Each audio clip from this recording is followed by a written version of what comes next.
Hey everybody, this is Rob Gauthier from www.etwhisper.com. Today we are going Reptilians A through Z. I plan to talk about everything reptilian, all the truth from the very beginning of reptilian entities to reptilian entities in this planet, interactions with reptilians, possible benevolent reptilians, reptilian hybrids, and everything in between.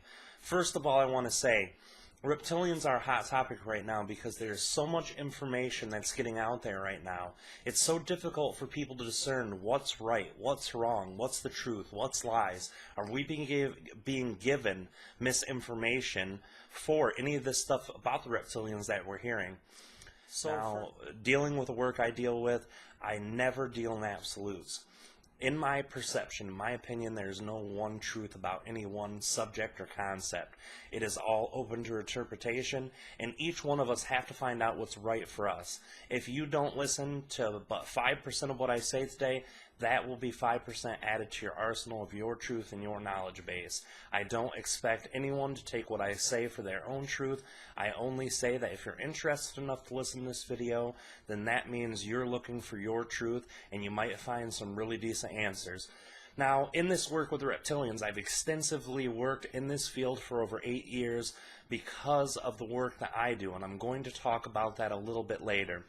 First of all, let's talk about reptilians. I want to take you through the whole journey. Reptilians in this universe, in this galaxy, and then reptilians on Earth, and then reptilians in the future and how we're connected to them. Okay, let's start off with what kind of reptilians are there? Well, there's more than tens of thousands of reptilian beings in this galaxy alone. A lot of people say, well, there's only one or two types. There's a lot of them out there that we don't interact with directly in a physical state, but we interact with in dream states and astral projected states. Now, for those of you who wonder, what is an astral projected state? The best description I can give you is that our physical body is a vessel. It is a vessel to live in this specific environment, in this dimension, in this harmonic reality or harmonic level of vibration. Now, what is difference in harmonic vibrations? Well, most people perceive this as densities, dimensions, or separate levels of consciousness. I don't want to get too deep into this because we're here to talk about reptilians, but there are many entities who are multidimensional in nature. It means they do not live in our harmonic level. If they're or next to you, unless you have a high opening of the third eye, or psychically connected, that's about the only way you can perceive some of these entities. Yet some of them are very physical. Now, I know that a lot of people say, well, all of these stories that I've heard have been from people, and people lie. How can I expect to believe? Let me tell you in this way, and this is a good friend told me this once, and it really stuck out into my mind. If 1 million people reported interactions with reptilians, only one of them have to be telling the truth for it to be a reality. And there are more than that. There are people since the dawn of history on this planet who have been interacting with the reptilians. Let's go to square one. Reptilians, what kinds are there? Okay? There are people who say reptilians don't come from outer space. They're saying reptilians don't live on Earth. Well, both of these have truth and mistruths in them. The very first reptilian we're going to cover, because these are the ones who are most powerful, these are the ones who interact with humans the most, and these are the ones who have influenced our history from the beginning of time. These entities are called the Ancient Reptilians. The Ancient Reptilians are known from some of you guys as the Alpha Draconian, the Ultimate Reptilians. There's a ton of different definitions and labels. But with the work I do, Ancient Reptilian was always the key term, Alpha Draconian the second. What is an Alpha Draconian? Well, first of all, they do inhabit this galaxy. They are not just prone to living in Earth or just prone to living in the star called Alpha Draconia, which is in the Draconian constellation, which is the brightest star. When you're looking at these entities, they are in a hierarchy system. So there are ones who are on top who do the ruling class, royalty class, if you will, the ones under them who rule larger parts and larger groups, and then the ones under those who are the working, and then the ones under them who are warrior class is the Alpha Draconians. That is the Ancient Reptilians. Then you have reptilians like the Anunnaki. Well, let's talk about those for a minute. There are so many stories about the Anunnaki.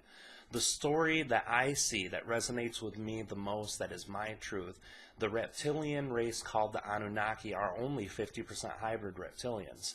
These entities have come from an area of the Pleiades, and Pleiadians is a blanket term, I'll talk about that in a second. They disconnected from their feminine or androgynous Pleiadian collective in order to establish a more masculine energy and pull away from the feminine energy. When they did this, this is what some call Luciferian experiment, disconnection project. What they are doing is removing their self from source energy. Source energy, for those of you who have not heard that term or are unaware of what it means, is the energy that is containing the entirety of our universe and multiple universes. There are several layers to our own universe, and like I said earlier, we're not going to get into all the densities and dimensions, but I've done extensive programs explaining that. If you are interested in how our universe is constructed, you can look up Density Masterclass 101, Density Masterclass 101 Part 2, Density Masterclass Densities and Dimensions, or Density Masterclass 2.0. All of those have extensive information of how the universe is constructed. That will give you a little idea better of what we're talking about: harmonic levels, dimensions, matrices, all of those key words and subjects in here. Once the Anunnaki left the Pleiadian collective, they went out and about in the universe. They started their own race. During that time, they wanted to pull more away from their own feminine androgynous energy. So they ended up, by coincidence or by counteracting with the Ancient Reptilians, took on some of their reptilian DNA. So now we have the Anunnaki, who are 50% reptilian, 50% humanoid Pleiadian. Now, when I talked about Pleiadian entities and who they are and what they are, what I said is that these entities themselves is a blanket term. The name Pleiadian incorporates a very large part of space. If you look up the Pleiades, this area is a small area in our sky that incorporates thousands of new stars. It's like a star factory. So all of this area has tens of thousands of races living in this small area. In the Pleiades region, there are many types of races. There are humanoid entities, ones that look like us or what are deemed to be the perfect human. We have entities that are reptilian. We have entities who are feline. We have entities insectoids. We have gray entities. We have mixtures of them. Now, understanding the Pleiades is one area that has designated a lot of their consciousness to interacting with humans for many reasons, and we're not going to get into what the Pleiades are, who the Pleiadians are, because literally this could take all night. We're here to deal with reptilian energy now. So now we have not just the Ancient Reptilians, we don't just have the Anunnaki, now let's go to the Earth Reptilians. Now these entities, the ones that inhabit Earth, the ones who are just one vibrational level above us, who can interact with us physically, these entities are the Earth Reptilian entities. These are different than the Anunnaki, and they are also different than the Ancient Reptilians. When we perceive what an Earth Reptilian is, what do we see?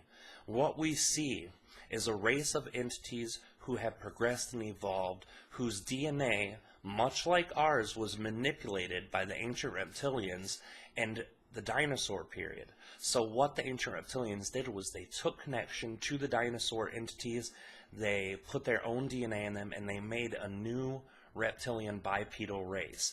That race is the Earth Reptilians. Now, let's look at other reptilian races. There are the entities called the Theta Tauri. These are a albino reptilian race. They are approximately 9 foot tall. They have large red eyes. They have tails. They have, some of them have wings, but these entities are a separate reptilian race that exists in the star system called Theta Tauri, and that's why we call them Theta Tauri. Then we have the Yit from Capella. These entities are reptilian hybrids. Now this is very important because most people of them just consider them reptilian. These entities are actually 50% hybrids also. They had a reptilian style animal that was taken off one of the Capella planets and was used to mix the DNA with a Nihal. The Nihal is a race of future humans or us in a future timeline that moved off of our star to another planet, only one of many human off-put races or off-branch races that left our planet inhabiting other stars. They inhabited a star in the constellation that we call Leporus. So they come from Beta Leporus, and the name of this race is called the Nihal. They're very short humans, highly psychic, and they connected their own DNA to a reptilian animal and produced the race that we call the Yits. Now, these are fairly important. We'll talk about them a little later in more detail, why they're important to me and why they're important to us in general. Now, there are tons of more reptilian races. There are ones who look like the Triceratops race, who have a large coned boned head. There are reptilians who are blue-green. There are also an alternate version of the Yits that are purple and black. And all of these different reptilian races are all over the galaxy. Now, when you're looking at reptilians in this race, reptilians make up around 15 to 20% of the entire galactic population. The majority of them are bipedal humanoids and or greys. Then we go into insectoids, and then we go into felines, and then we go into hybrids of all sorts. Now, the reptilian hybrid's a very interesting concept. There are many of them that walk this planet today. There are many entities of the ancient reptilian race or any of these other secondary reptilian races that are running around that we don't have labels for. We've seen them, we've interacted with them, but we don't have a definition or name for. These entities come and they want to connect their DNA to human DNA. Let's talk about why. We were talking about astral projection. We were talking about how humans can perceive reptilians on higher vibrational levels, and this is because humans have something very interesting. This is a very important thing. Humans have multi-dimensional DNA. Humans have DNA from 7 different races, and out of these 7 different races, 5 of them were 50% hybrids themselves, such as the Anunnaki, the very first to manipulate human DNA. So in our DNA that we received from the Anunnaki, we received 2 types of DNA. We received the Pleaidian human collective kind, the ones that look like the perfect humans, and we received Ancient Reptilian DNA. Further down the line, we received the human Reptilian DNA, and this is why humans, every human who walks this earth, whether you are connected to a sexual lineage or whether you are connected to any sort of royalty family, you have this reptilian DNA. And it's not in the physical portions of the DNA. Understand, DNA is a physical marker in the body. It sends all the codes to our body to tell us how we're constructed. But below the surface on DNA, in the most subatomic particles of the DNA, this is where the energy interaction comes from our non-physical self to our physical self. Now, what does that mean? All of us have heard we have souls. All of us understand that we are more than just our physical body. So let's dive into this before we continue on the rest of the reptilian thing. We inhabited this planet as a part of an incarnation cycle. This means we have many lives in one cycle that if we add all those up, it becomes an oversoul. This oversoul structure is a very unique structure, and there's so much that I've shared in my work from etwhisper.com that you can go look at that's very interesting about incarnation cycles. The master density classes are part. But what happens is this soul breaks itself up, and this is why people who perceive or believe in reincarnation can perceive their past lives, future lives. Time's not linear. We perceive it as linear. We experience it linearly. So this is what gives us the feeling of being born to dying, when actually time doesn't exist that way. We're only experiencing it because we agree to experience it that way. Some of these entities, some of these reptilian beings, such as the ancient reptilians, are on a higher vibrational density than we are, higher vibrational level. The entities called the ancient reptilians don't perceive time the same way we do. They don't experience time the same way we do. They're able to instantly travel throughout time and space. They don't need to get into a ship and spend 6, 10, 20 years going across from one star to the next, or thousands of years, like humans and our technology, or at least the technology we're made aware of, can be, instantly can go across time and space. The Yits are the same way. The Earth Reptilians are learning more about technology and how to do this through their connection with the reptilian races, the Ancient Reptilians and a lot of the other sub-Ancient Reptilians. Now, understanding, let's talk a little bit about how reptilians became such a huge part of this galaxy's energy. The Ancient Reptilians came from a different matrix. Now, again, this is going to explain a lot of things. They came from a whole separate reality, a level of consciousness that is not included in the harmonic levels or densities. They literally came from what most of you would define as a parallel reality. When they came from this parallel reality, or parallel universe as some people kind of label that, they came in to our universal construct, into our specific timeline. They did this because they are feeders. What this means is that when they're able to create fear in an entire race, then they use that energy up into food. Why do they have to do this? They have technology, they have physical sustenance, they can eat and survive. What is happening is they are in an incarnation cycle.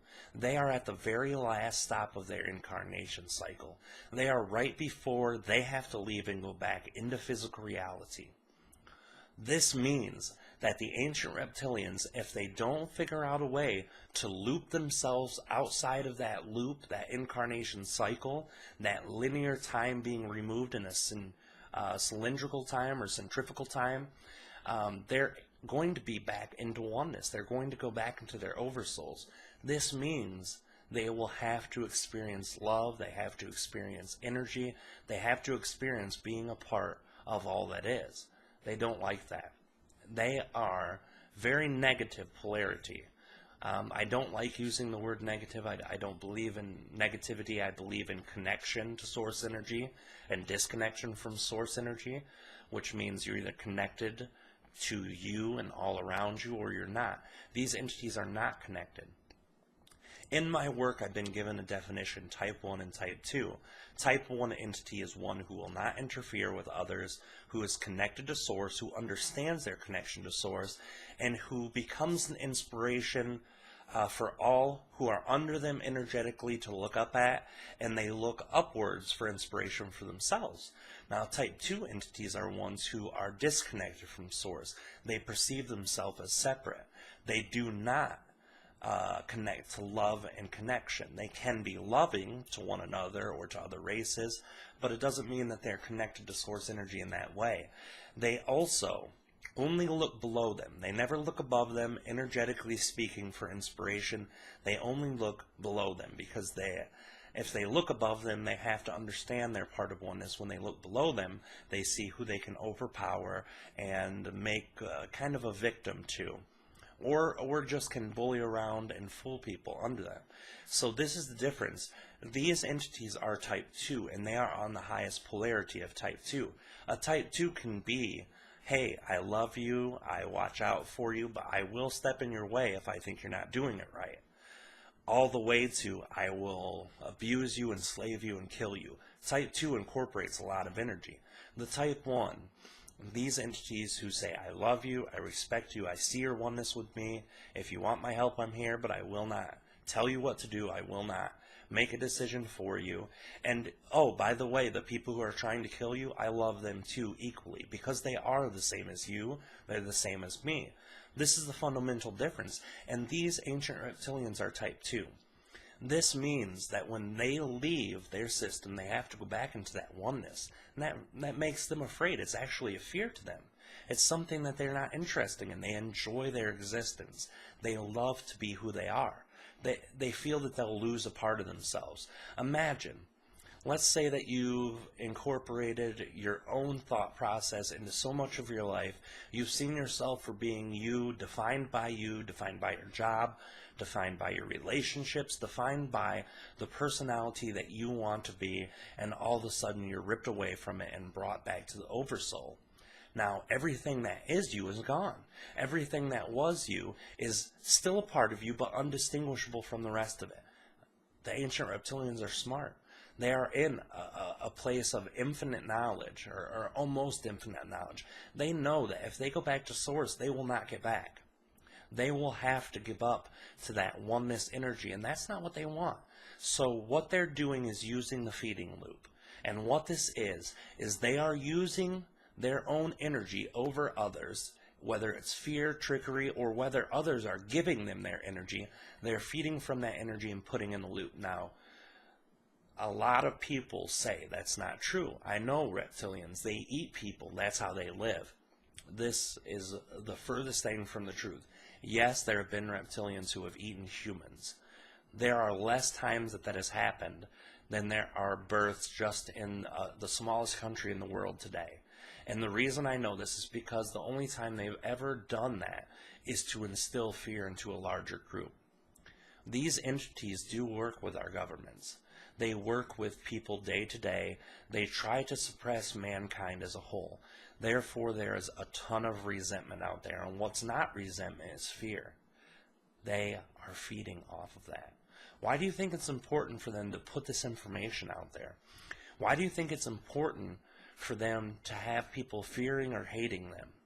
Because it gives them the energy they need to survive. It gives them the energy to stay out of the energetic loop.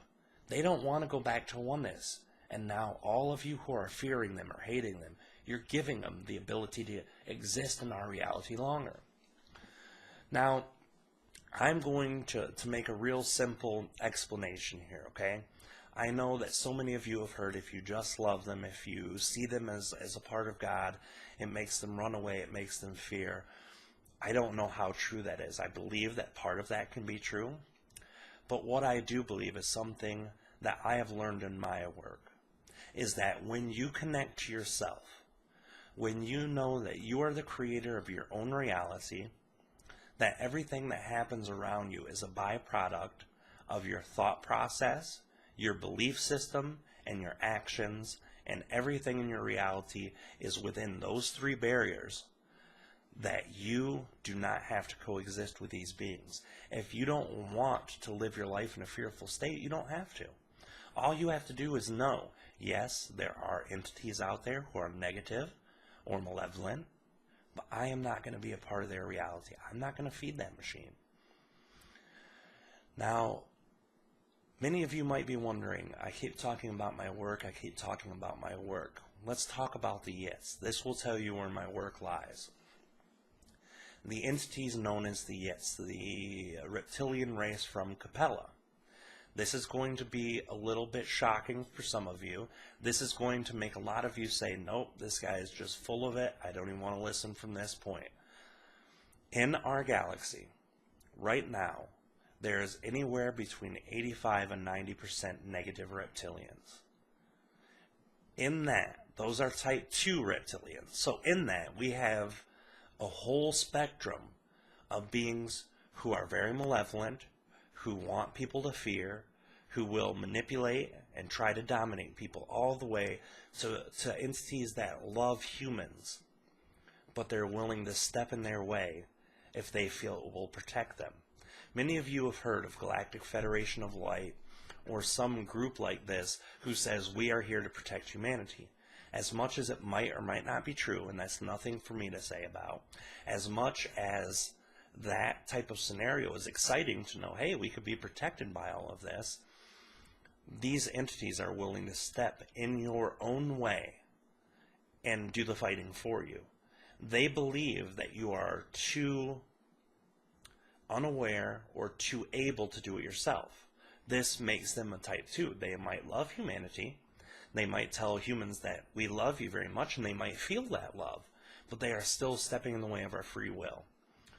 The type 1 entities that are reptilian can be anywhere from 10 to 15% of the population of the galaxy, and most of them will never be in contact with humans because they understand how humans perceive.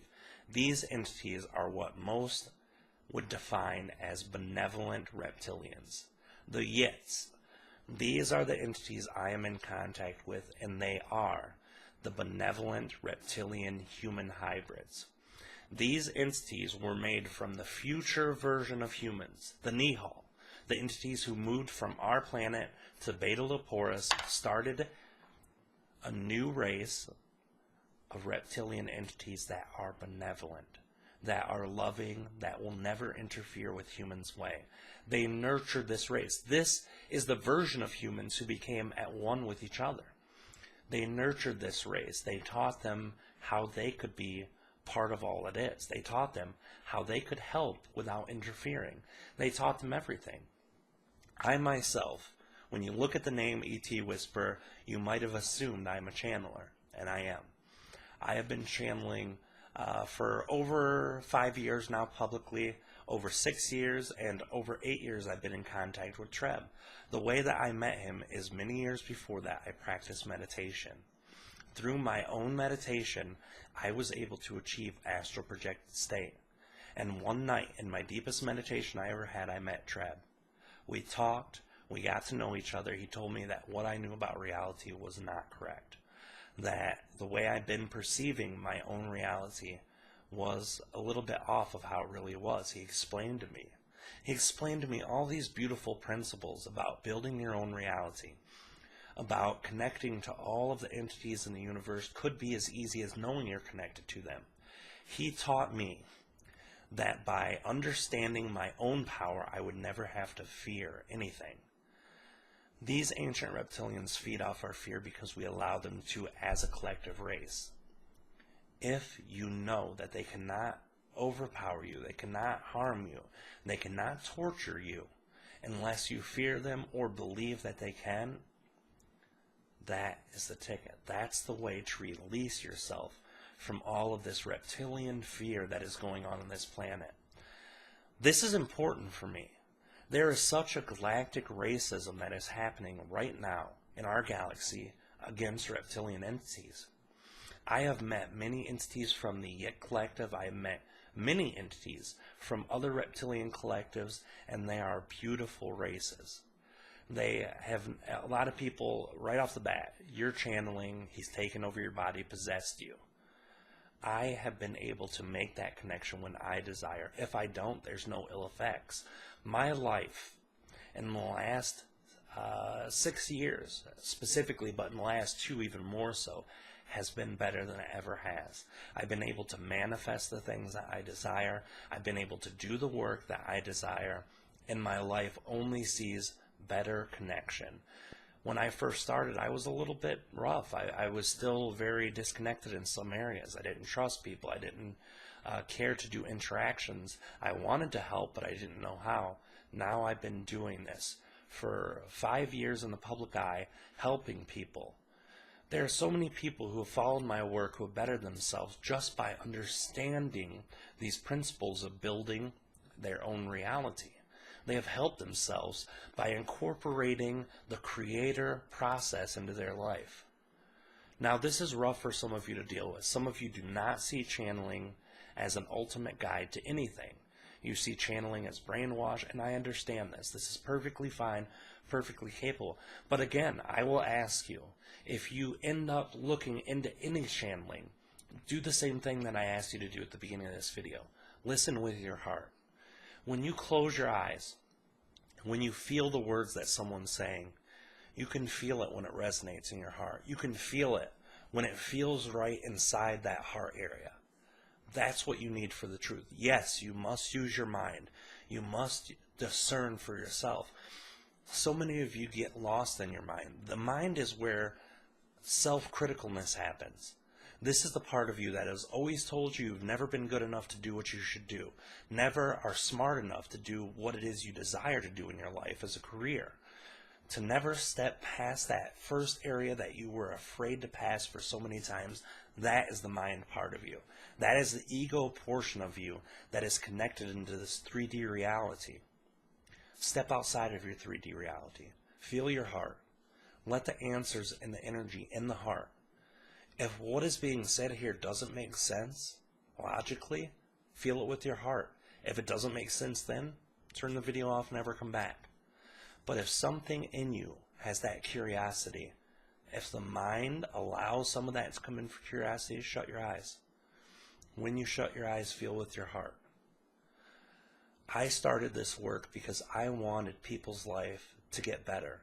When I met Treb in the astral projected state, in the 2 years that me and him connected and shared energy with one another, he never entered my body, he only shared information, and when I was with him, I could feel his energy. In those 2 years, my life changed from black to white. My life went from very disconnected to connected, and every day since then it's more connected. I'm happy, and I know some people might think ignorance is bliss, mind control is inevitable, you're blissed out from this mind control. I have producible results in my life with my happiness, and when my happiness is increased in the manner it is, the only thing I can do is share my story. I would never ask any of you guys to ever incorporate any concept into your life you didn't want to. I want you to all to be able to use it as you desire. But just think about what's being said here. Think about the chance that maybe not all reptilians are negative and evil. There once was a time in the United States history where majority of people thought black people were horrible and bad and dumb and couldn't do the right things. We've grown as a society. There were times when people in Europe would look at other races or other ethnicities or other religious groups and look down on them. There's been wars and wars about it. The world is starting to see each other for what we are. We're all humans. In this universe, we are all part of one consciousness. We are all connected. And I don't know how you believe in God, or if you believe in God, or if you believe in the Creator, but the universe is one energy. It's all created from one thing. If you don't believe God has an intelligence, if you think it's a random, it doesn't matter. We're all made from the same energy. We all started with one energetic tone, and that grew. So everything that exists in this universe is from one energy. So all these entities, whether they are polarized towards bad, polarized towards good, they are still a part of us. Now let's talk about good and bad real quick. When you see these reptilians doing bad things, you're seeing them as negative, you're seeing them as wrongdoing and bad. There, in my mind, is no such thing as wrong, good, or bad. All there is experience. The oversoul, the collection of all of its past, future, present lives into one energy, doesn't see the lives that we've lived as good or bad. They don't see anything that we've done as positive or negative. What it is perceived as is this. In this specific collective consciousness of the Earth Collective, what the oversouls desired was the full experience of the Earth. On Earth, we've had to kill. In our past lives, we've had to be killed. We've had to be mothers, fathers, babies, brothers, sisters. We've had to be the victims. We've had to be the people who victimize. None of those are bad things. Yes, energetically speaking, those things are negative actions. But in the sense that the Oversoul sees in, which is just existence, nothing is bad. All experience is good. And that's what the Oversoul sees. That's what the Oversoul wants and desires, is experience. So every experience we've ever given it, from our murderess to being a victim to being a mother, father, child, every single one is a good thing. The Oversoul appreciates that energy. It appreciates the experience so deeply that it repeats itself, and once we're done with the cycle, we're gone. Now, I don't want to get too much into this, but think of it this way. The Oversoul is like two parents sitting in the park. They're playing with their children and spending time. These Oversouls love one another. The little babies are 2 or 3 years old who are playing on the playground. Those are the fractal consciousnesses, the little parts of us that go from day to day, the future and past, whatever. These entities beings are on the playground, these fractal consciousness, and they start fighting. They're 2 or 3, they're pushing each other, yelling. They're playing out something that they see adults do. They're experiencing something that is vital for the growth of their childhood. To know what it is for conflict and how to feel, fight or flight, response of all those things is essential, and the parents know it. Do they get mad at the children and start screaming and hollering at them? for having an experience that they need for their essential growth? No. They're appreciated, they're smiled upon, they're laughed at, they're let play as they need to. Free will. That's what let us all experience what we need to experience. There's so much reptilian history that I could share. I planned on sharing so much here, but I've covered all the basic things that I wanted to cover today. I plan on, if the response is large enough for this video, for all of you, where I will continue to share, whether it be in a channeled state or non-channeled state. I am definitely going to be releasing some channeling very soon from Aridif and Treb about specifics in galactic history and reptilians parts in those, and I feel that I want to share that. But I had to get this off my chest. I have to lay the energy forward for people to allow reptilians. Not all reptilians are good, but not all of them are bad. And what is good and bad? When we look at it on those terms, then maybe some of you are able to open your heart for bigger and larger experiences. There are so many times that people have encountered reptilians, physically, non-physically, in sleep, in astral projected state, and a lot of them are talking about good experiences. Just consider the words. I'm not asking you to think like I do. I'm not asking you to think what I'm saying is right. I'm asking you to share an experience with me. And if you hate me in your experience, then that's a good experience for both of us in my perception. If you love me, it's an even better one. Alright guys, thank you for listening tonight. I love you guys very much. This is Rob Gauthier, the ET Whisperer, at www.etwhisper.com. Also, Treb Channeling, Treb as in boy, Channeling, CHANNELING.com. If you type in Treb Rob in Google, you'll find me. Love you guys. Thanks.